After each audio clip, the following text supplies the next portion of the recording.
नमस्कार दोस्तों, स्वागत है आज की इस नए वीडियो में। दोस्तों आज की इस वीडियो में हम लोग पढ़ने वाले हिंदी के टॉप ऐसे प्रश्न जो आपके परीक्षा में बार बार पूछे जाते हैं। चलिए देरी न करते हुए वीडियो को शुरू करते हैं। आपका पहला प्रश्न है, हिंदी वर्णमाला में ऊष्म व्यंजन कौन से हैं? हिंदी वर्णमाला में ऊष्म व्यंजन कौन से हैं? तो आप यहाँ पर समझने की कोशिश करिए। देखिए यहाँ पे आपका जो ऑप्शन डी है, चा छा जा झा, ये आपके जो प्रश्न है, ये आपका जो आंसर है तालव्य है। ठीक है ना, ये तालव्य है, तालव्य व्यंजन है। और आपका वही टा ठा डा और अड़ा, ठीक है, ये मूर्धन्य है। और ये ता था दाधा ना, ता था दाधा ना, ता था दाधा, ये आपके दंत हैं। ठीक है, और आपका ये जो बड़ा सा खटिस सा और छोटा सा हा, ये आपके क्या है? ये आपके ऊष्म है। ये आपका क्या है? ऊष्म है। ये आपका सही हो जाएगा। ठीक है, ये आपके ऊष्म है।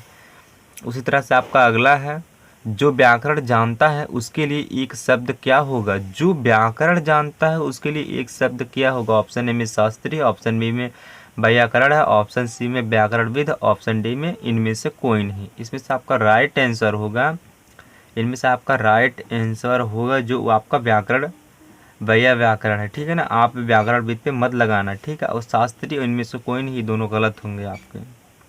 आपका अगला प्रश्न है, कृदंत प्रत्यय किन शब्दों के साथ जुड़ते हैं? प्रश्न समझने की कोशिश करें। कृदंत प्रत्यय जो होते हैं, पहले प्रत्यय के जान लो। ठीक है ना, प्रत्यय जो होता है ये दो तरह का होता है। एक होता है कृदंत प्रत्यय, दूसरी होती है क्या? तद्धित प्रत्यय। तो का से जो कृदंत होता है, का से क्या होगा? इसमें आपका संज्ञा सर्वनाम अव्यय नहीं, आपका का से क्रिया होगा। तो आपका क्या है? ऑप्शन सी सही हो जाएगा, का से क्रिया।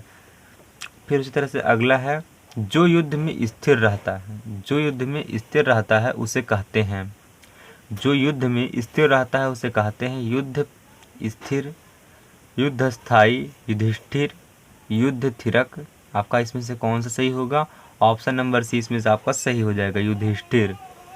आपका अगला प्रश्न है, कमल के समान नयन में समास है। कमल के समान, किसके समान? कमल के समान। ठीक है, अब ऑप्शन में अब वही भाई, ऑप्शन बी में है तत्पुरुष, ऑप्शन डी में है कर्मधारय।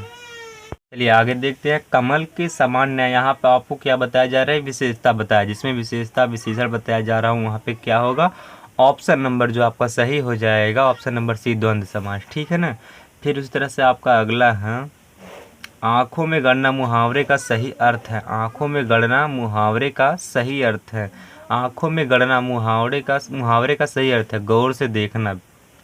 बात तो एकदम समझ में आ रहा है यार, देखो कैसे, मतलब ऑप्शन है, गौर से देखना, मन में खटकना, सहन ना कर पाना, मतलब पड़ोसी को जितने भी देख देख के जड़ते हैं, जो जो तकलीफें होती है उसका वर्णन किया गया है। वस्तु पाने के उत्कृष्ट लालसा रखना है। ठीक है ना, यहाँ आपका सही होगा ऑप्शन नंबर बी, मन में खटकना। ठीक है, ऑप्शन नंबर बी सही हो जाएगा, मन में खटकना। फिर उसी तरह से आपका अगला है, एक से अधिक वर्णों के मेल को कहते हैं, एक से अधिक यानी एक से अधिक वर्णों के मेल को क्या कहते हैं? एक से अधिक वर्णों के मेल को स्वर कहते हैं, व्यंजन कहते हैं, अक्षर कहते हैं, अनुस्वार कहते हैं। अक्षर, स्वर, व्यंजन, अनुस्वार, इनमें से आपका कौन सही होगा? इनमें से आपका राइट आंसर हो जाएगा ऑप्शन सी, व्यंजन। व्यंजन को क्या कहते हैं? एक से अधिक वर्णों के मेल, क्योंकि व्यंजन, व्यंजन में जैसे मान लो का है, ठीक है, अगर ये का है, इसमें क्या होता है? इसमें छोटा आ होता है अंत में, अगर आप इसको तोड़ेंगे तो आ निकलेगा। ठीक उसी तरह से व्यंजन आपका सही हो जाएगा।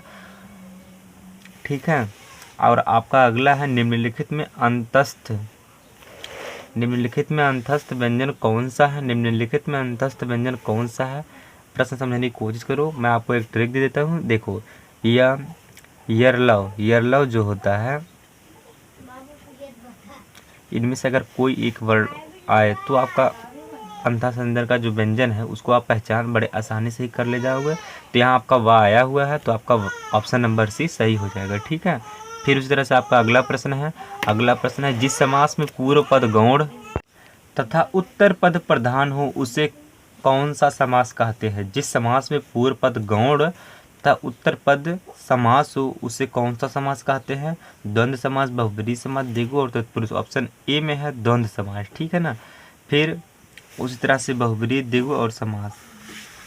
और यहाँ पे आपका राइट आंसर होगा, आपका राइट आंसर यहाँ पे हो जाएगा तत्पुरुष समास। ठीक है, ऑप्शन डी आपका यहाँ पे सही है। फिर आपका अगला प्रश्न है, निम्नलिखित में से निम्नलिखित में से उसमें व्यंजन है, निम्नलिखित में से उसमें व्यंजन है। ठीक, आपको पहला वाला जो प्रश्न मिला था उसी का है। तो तीनों सा और हा, तीनों सा और हम से यहाँ पे कोई वर्ड आ जाए तो आपका वो उसमें व्यंजन होगा। तो यहाँ पे ऑप्शन ए में आपका हा है, तो आपका राइट आंसर हो जाएगा। ठीक है, फिर उसी तरह से आपका अगला प्रश्न है, जो शब्द दो वाक्यों, जो शब्द दो वाक्यों, शब्दों और वाक्यों को जोड़ने का कार्य करते हैं उन्हें क्या कहते हैं? उन्हें क्रिया विशेषण कहते हैं, संबंध बोधक कहते हैं, विस्मयादि बोधक कहते हैं, समुच्चय बोधक कहते हैं। इनमें से क्या आपका राइट आंसर होगा? यहाँ पे आपका राइट आंसर होगा समुच्चय। ठीक है ना, यहाँ आपका राइट आंसर होगा समुच्चय। ऑप्शन सी आपका सही हो जाएगा, समुच्चय बोधक। फिर उसी तरह से आपका अगला प्रश्न है, अंगुली का तद्भव रूप है। अंगुली का तद्भव रूप है, अंगुली क्या है? तद्भव है। अंगुली क्या होगा तब? तत्सम है, तत्सम है, तत्सम है तभी तद्भव पूछा है। तो भाई अंगुली का तद्भव रूप है अंगुल, अंगुरी, उंगली और उंगली। ठीक है, यहाँ पे आपका राइट आंसर हो जाएगा ऑप्शन डी, उंगली। तो हम कहते हैं उंगली कट गई।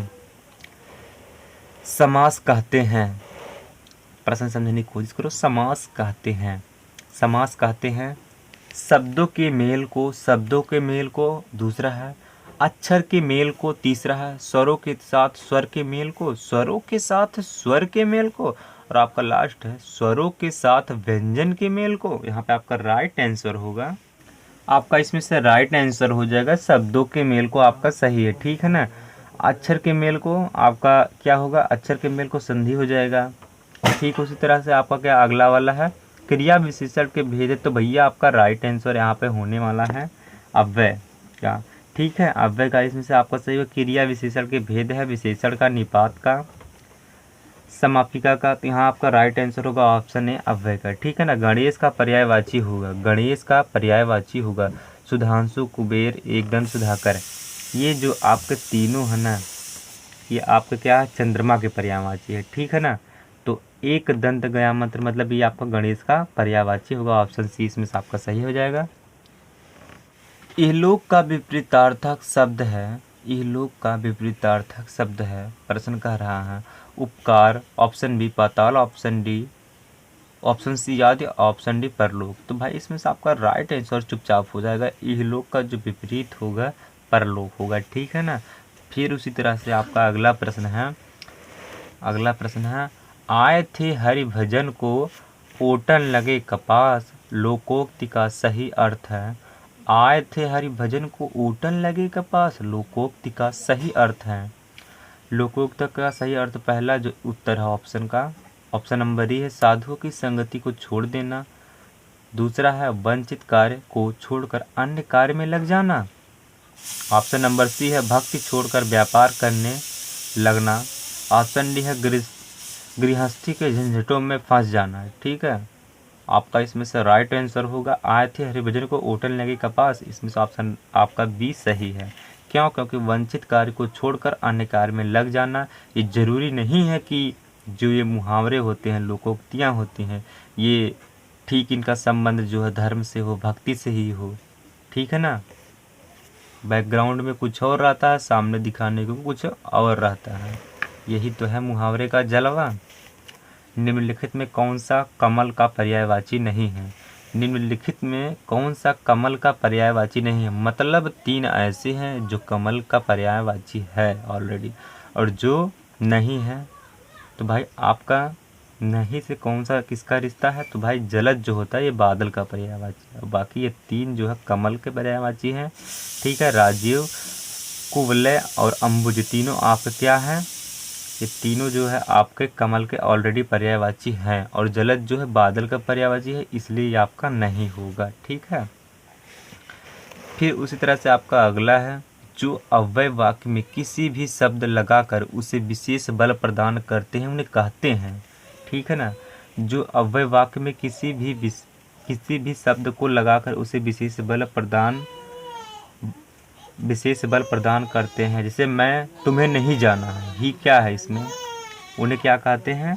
ऑप्शन नंबर बी निपात कहते हैं। ठीक है ना, प्रत्यय निपात विकारी उपसर्ग, इसमें से आपका निपात सही हो जाएगा। क्यों? क्योंकि जिससे मैं एग्जाम्पल दूँ आपके लिए, जैसे आपको ही जाना है, ही क्या है आपका? ही आपका ही निपात है। ठीक है ना, यही निपात है। ये विशेष बल दे रहा है भैया, यही निपात है। बस इतनी सी बात है, आपके यहीं सही हो जाएगा। ये प्रश्न आपका यहीं ख़त्म होता है। ठीक है।